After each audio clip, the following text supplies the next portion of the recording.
Hi, my name's Adam. Welcome to the channel. Thanks for joining us today. Today we're going to talk about why your financial plan or why your financial planner is going to fail you. And this video isn't about trying to push you away from your financial planner. It's actually trying to make you lean into your financial planner, to ask more questions, to ask the hard questions. A lot of us don't know what to ask our financial planner, and we think maybe it's not kosher to ask some questions. And I think a lot of you are sitting on the sidelines hesitant to put a plan in place, hesitant to work with a financial planner because you've been burnt in the past. So reason number one why your plan or planner will fail you is fees. And fees can eat away at the performance of your account. It can just eat away at everything. And a lot of you are paying 2, 3, or even higher than 3% in fees. And I talked to about 15 people every single week through YouTube. And I was talking to one today and she was paying 3% in fees at a large investment financial planning place in Canada here. Now, the problem with that is that it's a high fee to begin with, but she said to me, like, Adam, if I was getting a great service for this, I wouldn't even mind. But it's the fact that I'm paying 3% in fees and I'm not getting anything back. In that case,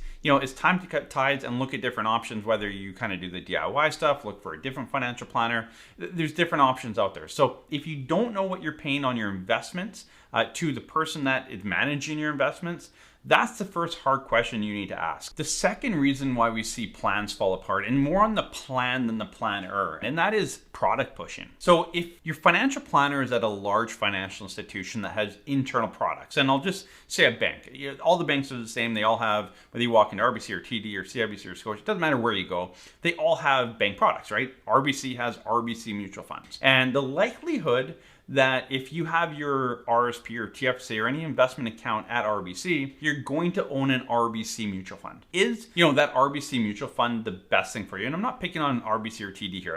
It's across the board. And a lot of times you see your plan is put in place, but it's really product driven. And to me, that's always a bit of a conflict of interest. And I think a lot of you would agree with me with that. Again, it may be the best product. I'm not saying it's not, but it's going to be hard to convince me otherwise. So I would ask, do you have outside funds or outside investments that we can look at that aren't tied to the company that you work for? And if they say no, that's probably a red flag to look elsewhere and something that will not help your plan moving forward. So the third piece that really disrupts the plan, and it's more to do with the planner than the plan, and that has to do with just bad tax advice, bad planning advice. If you think about your financial planner, how is your financial planner paid? If they're paid on a percentage of assets, that's typically how it's set up. So if you have $100,000, typically if you pay 2% in fees, 1% goes to your financial planner, 1% goes to the product. So if you think about this, for most financial planners, and I see it every single day, the more money you have with a financial planner, the more they get paid. And the longer you have that money with them, the longer they get paid. So we see again and again and again, plans come to us and clients say, look, this plan I don't think makes sense. At least it doesn't line up with what you're preaching on your channel here, Adam. Can you do a comparison? And typically what we see is take your CPP at 60 when you retire or as early as you can, defer your RRSP, don't touch your investment accounts because again, as you deplete down that investment account, then it means that the investment advisor is managing less money of yours and getting paid less. What you need to do here, and here's a solution to that because it's always an awkward conversation maybe, is ask your advisor to run both sides of the coin. And I'm going to show it here on our planning software in a second. Run it so I'm taking my CPP right away when I retire, whether it's 60 or 65. And maybe deferring your RSP, you're not taking out more than the minimum or whatever it is. And that's probably the plan you're going to get by default. And then have them run your plan so they defer your CPP until 70 and drawing down and getting rid of your RIF or your RSP accounts or your registered accounts by 85, 86. Have them run those two things and look at what's the maximum income you can draw out until say 90 or 95, how much tax you're paying, and how much your estate is actually worth at 86. So let's quickly jump into Mr. and Mrs. YouTube here. And you'll see here, they're both 65 years old. They have some money, about 300,000 each in RSP. Maxed out their TFSA accounts. And you see here in the middle, the CPP and OAS both taken at 65. And then if I jump into Mr. YouTube here, we'll see RSP and a bit of TFSA. So this is kind of the default scenario. When we put the data into the software here and hit generate, this is what it gives us. And this is honestly the plan that a lot of you are getting from your financial planner or advisor, whoever you're dealing with. And so it slowly draws out the RSP and the TFSA. And now if we go back to a combined view, you'll see after-tax income here of $68,695. And this runs all the way down to age 90. So same income, flatline income. We haven't laddered it here, done the go, slow go, no go, nothing like that. If we look at the total tax they're gonna pay, so this is the total tax from now until age 90, they're going to pay $227,000 in tax. And if we look at their estate at age 86, and why I pick 86 is I often think, that's life expectancy. We can see here their estate after tax is going to be worth $168,000. So that's the summary around this. This is the default, and this is honestly probably the plan that you have in place. Now, if we look to an RRSP meltdown, and this is kind of one thing that we often will look at, and that is, let's defer your CPP and let's draw down your RRSP a little quicker than usual and try and get rid of that RRSP by mid 80s, 85, 86 typically. So if we do that, you can see your after-tax real dollar income has actually jumped. So from $68,695, we're up to $69,562. So we've jumped almost $1,000 a year after tax adjusted for inflation. If we look at the tax bill,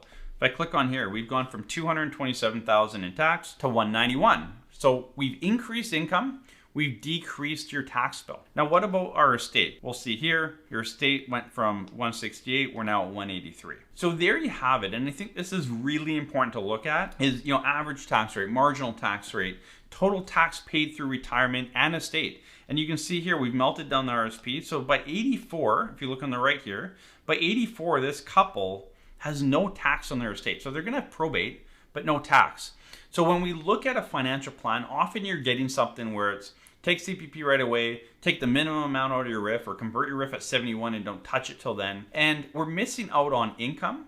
We're paying more tax than we have to, and our estate is worth less than it could be. And again, we'll jump into this sometimes and go, okay, well, this is great, but let's actually look at the laddered income. And why I like a laddered income, I talk about a lot on this channel, is again, instead of $69,500, let's give you $75,000 all the way until 75, then drop it to 65,000, and then down to 60,000 once you're 86. You're older, you don't need as much money. That type of strategy, that go, slow go, no-go phase, it makes a lot of sense because now you can go spend $75,000 with the comfort that you still have 60 later on. And a lot of you are gonna hit retirement, it's a psychological shift, and you're gonna hold your money too tight for too long. You're gonna have a health issue. You didn't do the trips and travel and everything you wanted to do when you were younger and healthier and could have done it, and it's too late. So having a plan in place, maximize income, minimize your taxes along the way, and make sure your estate is growing and going to be as much as possible. You have to look out for yourself around this. If you're paying too much, cut ties. If being pushed product, cut ties or get a different product. And if the plan doesn't match what it should be,